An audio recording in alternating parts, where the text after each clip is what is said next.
Namaskaram. Welcome to my channel, VPK Nutrition, Mind Body Healing with Pushpa. I'm Pushpa Soundarajan, registered dietitian, Ayurvedic practitioner, and a certified yoga teacher. In today's episode, I'm going to be talking about Irritable Bowel Syndrome, or IBS as it's commonly known. There are a lot of people who suffer from the symptoms of IBS, and today I wanted to go a little more into detail about what it is and what are some of the symptoms, what are some of the problems associated with it, and also some remedies based on both modern medicine as well as Ayurveda. Stay tuned.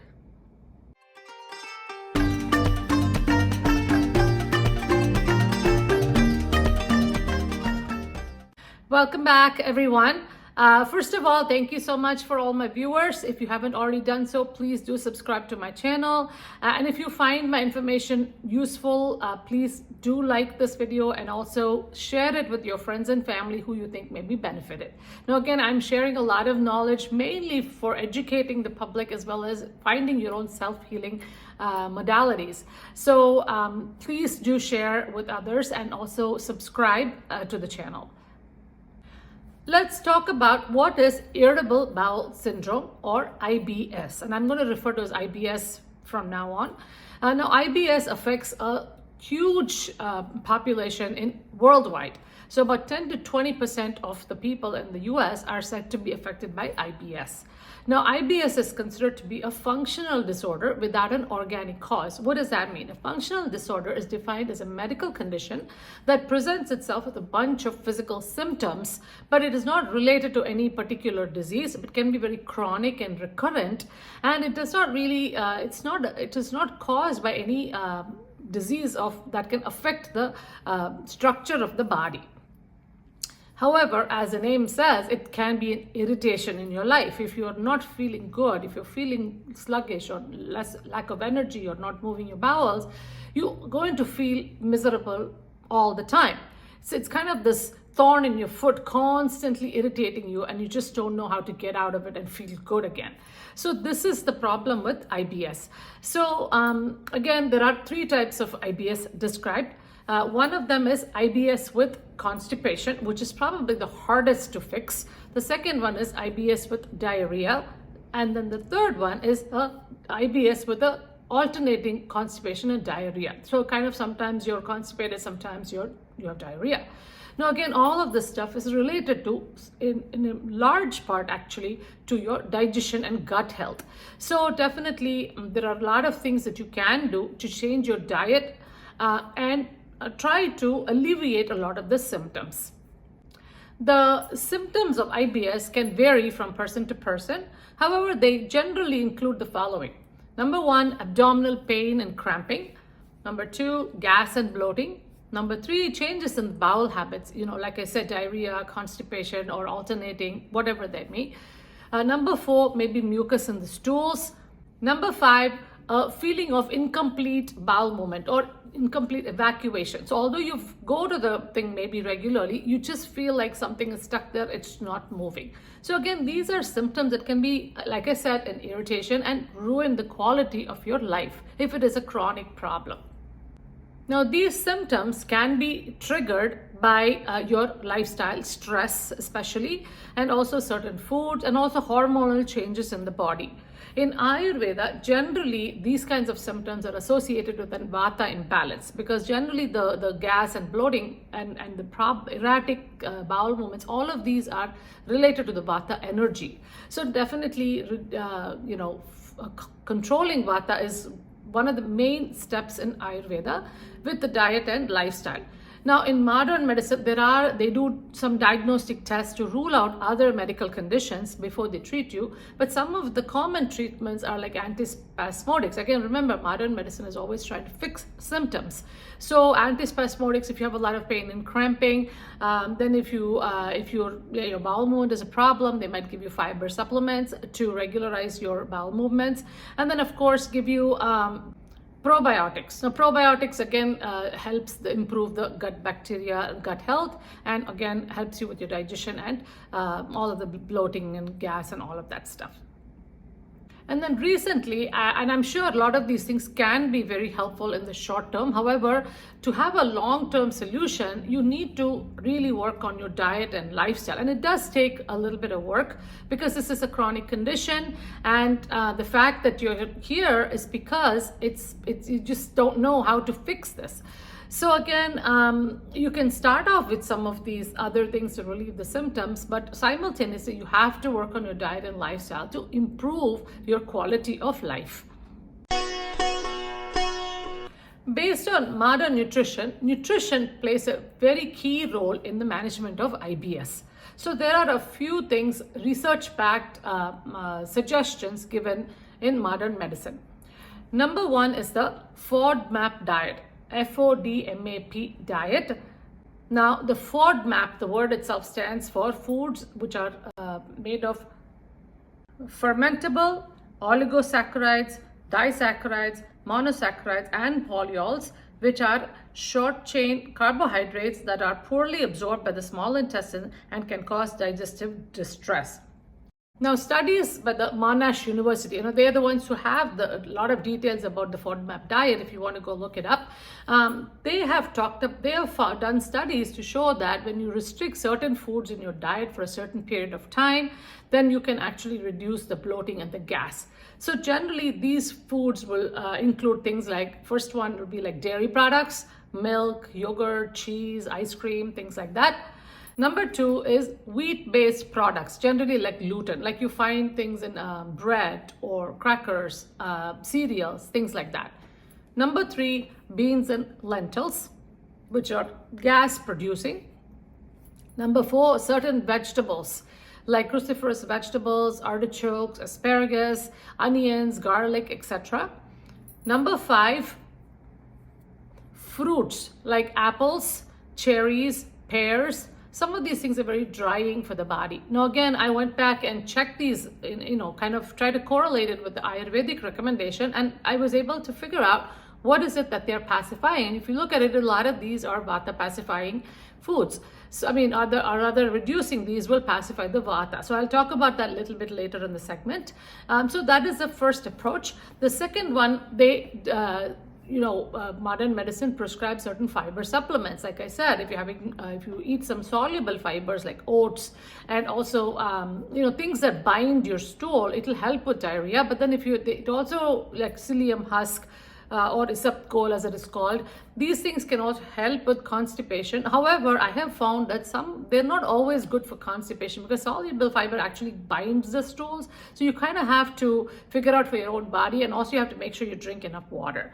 Now, the insoluble fiber, however, which are not absorbed, which are known to help with constipation. So if you do have constipation, that would be the way to go. But of course, if you have diarrhea, then definitely you want to reduce those things. So again, it's very, very specific to your issues and your symptoms.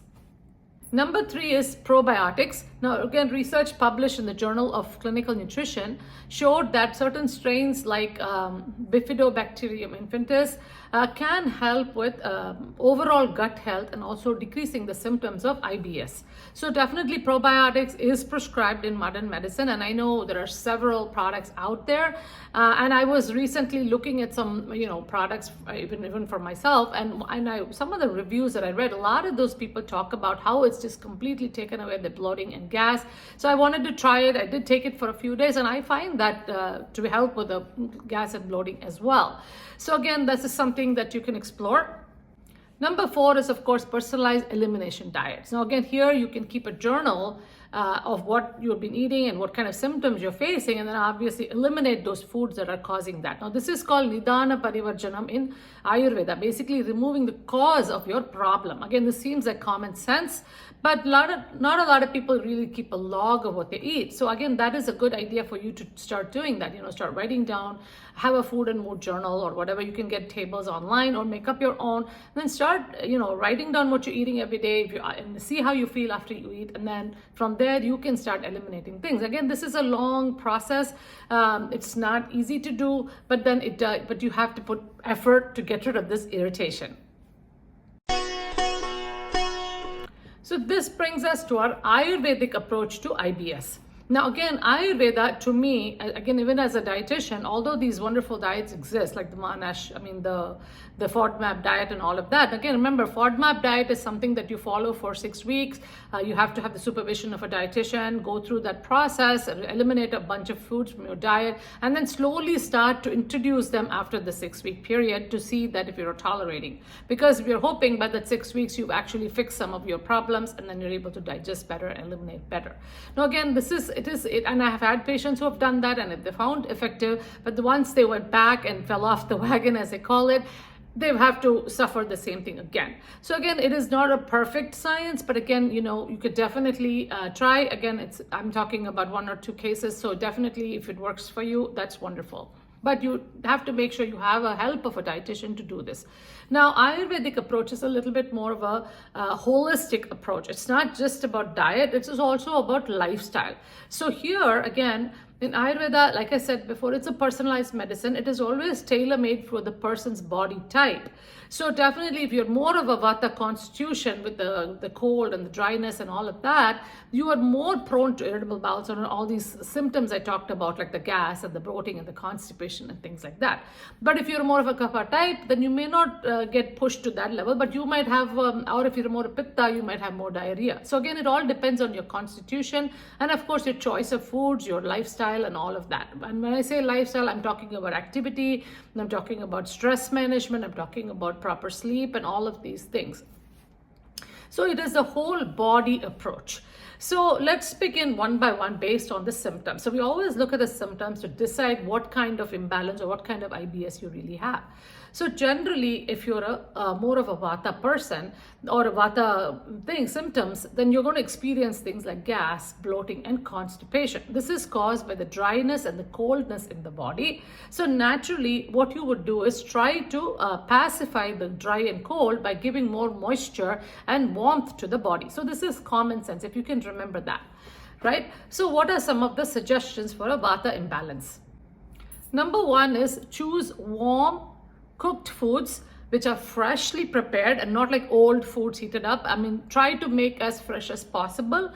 And then number 2 is avoid raw vegetables. Especially people think salads are really healthy, but if you have a poor digestion and you're having all these gas and bloating problems, that is going to just get worse. So you definitely want to avoid raw vegetables and fruits. Again, they are cooked by the sun, so they're okay. But again, even the fruits, you have to figure out what kind of fruits. Now, I have done a detailed video on Vata pacifying diet and lifestyle. I will share the link in the description. In fact, I've done for all 3 doshas. So I'm just going to give you like a overview today, but then if you want to have more specific fruits, vegetables, grains, etc., I would recommend you go watch that video and then make some notes and try to follow that. Number 3, avoid some gas producing dry lentils and beans. In fact, I would say limit those things. And of course, if you can always change the property of these things by the way you process, and I will talk about that a little bit.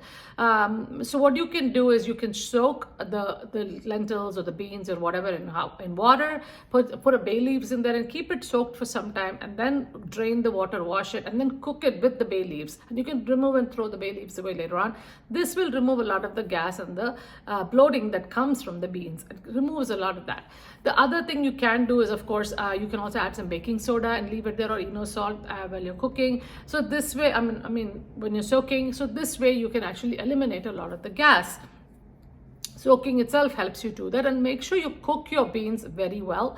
The third thing you can do is add some spices. Now, spices always help to digest your food better because it kindles the Agni, digestive fire in the body. These can be things like ginger, coriander, cumin, black pepper. These are some things that will be very helpful. Now, not too much of the really spicy like the cayenne and all of that, because that can be very heating and drying for the body.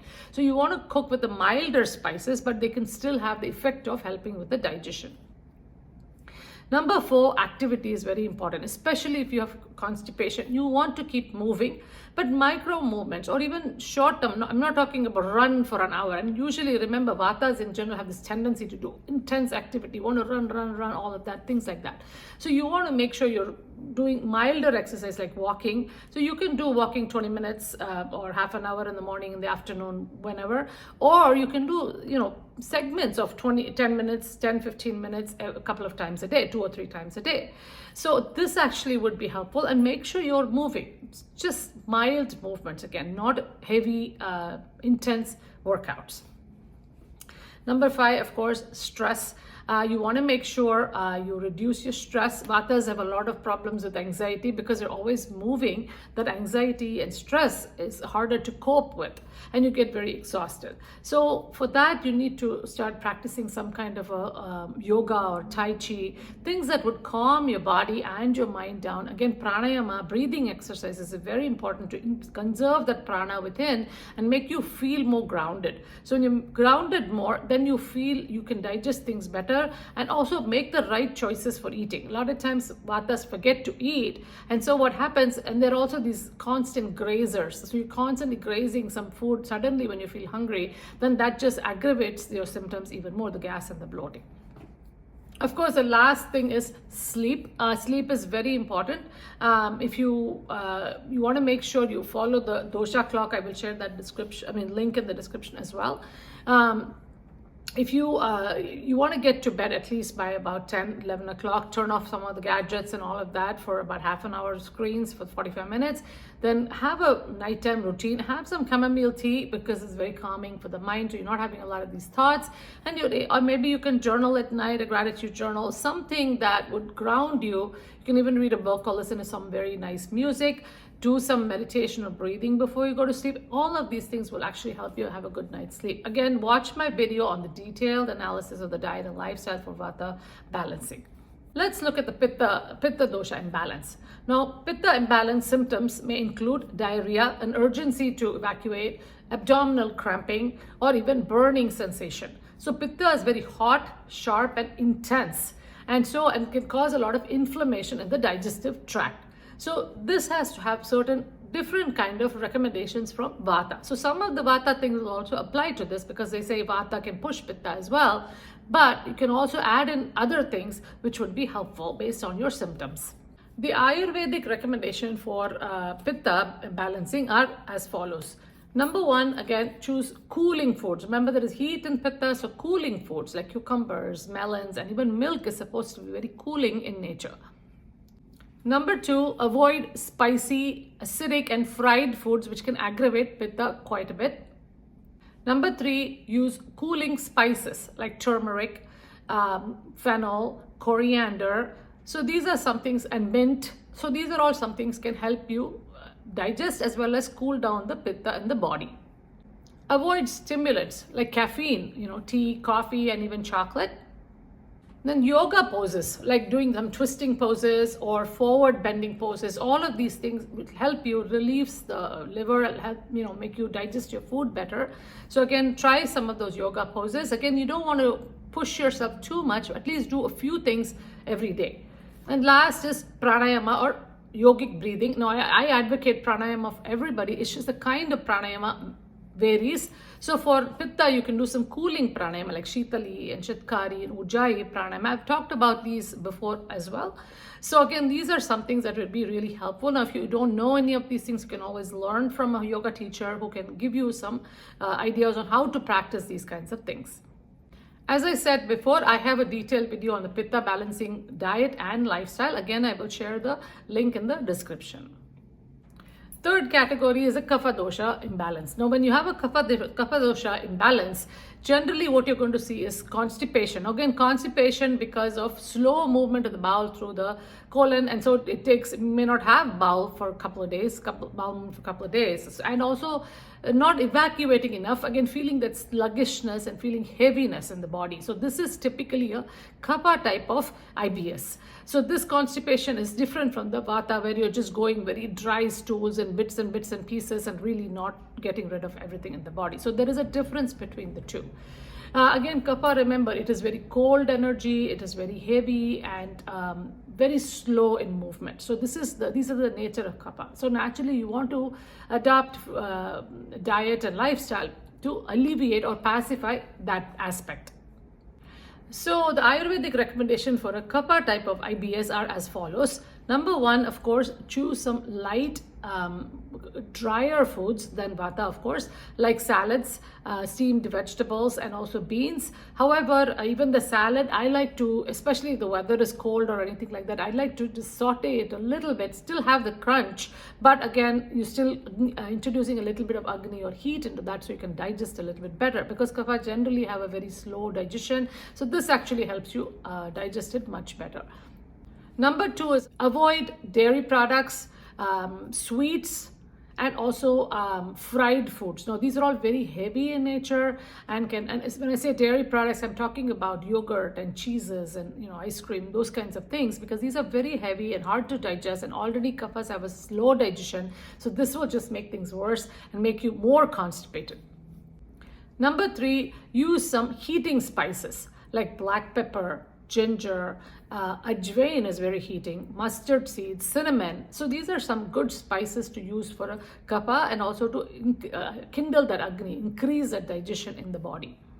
Number four, activity. Exercise is very important, especially for kapha, because they have this tendency to have this inertia and not want to move a lot, and which makes you more sluggish.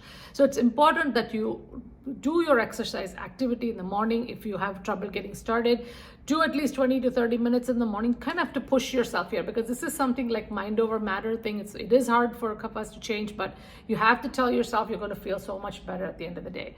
So again, push yourself to do that. If you're used to doing yoga, you can even do some vigorous dynamic so kind of considering yoga as an exercise rather than a spiritual practice in this case. Basically, I'm talking about asana practice, sun salutation, Surya Namaskar, people know. If you know that, you can do 3 rounds of that, and that itself serves like a cardio. It'll take about 10 to 15 minutes and it'll help you. Now, if you are an older person, you're not having some issues with the body, whatever, then you can do a kneeling salutation, and I have shared a video on that, and I will share the link in the description. You can also do that about 3 rounds, and it will actually help you, give you that energy in the morning. Again, pranayama also, there are certain breathing techniques like Bastrika, which is like really heating, and Kapalabhati, which introduces that heat and gives you that boost in the morning to move. And also during the day, if you're working, you want to make sure you get up every hour or a couple of hours to kind of just move around a little bit for a couple of minutes, because this tendency to sit was, again, not good for your digestion or elimination in the body. So these are some recommendations for each of those symptoms that I described. However, there are certain general ground rules that you can follow. Number one is Dosha Clock, living your life with a certain routine, which you follow every day. So routine for meal times, for activities, for work and sleep. All of this is very important. So again, Dosha Clock I have shared long time ago, and I will definitely put the link in the description. So please go and watch that and learn what that looks like as far as timings, and make your own schedule. Number two is stress management. Again, you want to make sure you do some kind of a yoga, meditation, pranayama, something in the morning which will calm you down when you start your day, and you have clarity to go on for the rest of the day. Number three is, of course, sleep routine. Now, sleep is very important. Modern medicine says they found so many studies that showing that if you have lack of sleep, you get depression, you can't be productive. There are a lot of studies out there you can look up. So definitely have a sleep routine. Get to bed by 10 or 11 o'clock at night. So, and then get up before sunrise and then start your day. So because this actually, and then have a sleep routine, turn off the screens, keep your mind calm. You can even have a cup of chamomile tea, and then maybe even do a gratitude journal, because that will actually make you very happy. So again, these are some things that will help you calm your whole system down, because a lot of this irritable bowel syndrome is because your system is irritated with you and it's showing these kinds of symptoms. So in order for your body to help you, you need to help your body with your proper diet and lifestyle. So remember that, okay? Whatever you do to yourself, to your body and your mind, body and mind is going to repay you in kind. So if you be kind to yourself with the proper diet and lifestyle, your body will be kind to you and cooperate to help you do the things that you need to do and want to do. And it'll also give you a lot of energy and a good quality of life. So I hope you enjoyed today's episode and learned a lot of information. I know I shared a lot of things from a modern perspective and Ayurvedic perspective. I think an integrative approach is a really good thing. So definitely some of those modern approaches, like using the probiotics and fiber supplements, and may help. However, also consider the other things I shared through Ayurveda, which is more personalized to your body type. So I will share all the links that I talked about in the description. So take some time to go through that. So again, remember, I can give you all of the advice, but if you don't do it, you're not going to see the results. So this is not a substitute for any medical advice or counseling, but definitely this is a start to get you on the path to self-healing. So for this week, listen to your body, observe your mind, and heal yourself. And I see you again in the next episode with hopefully an interesting topic. And so please do put some comments if you like this, and also some suggestions for other topics that you'd like me to talk about. So have a wonderful week ahead.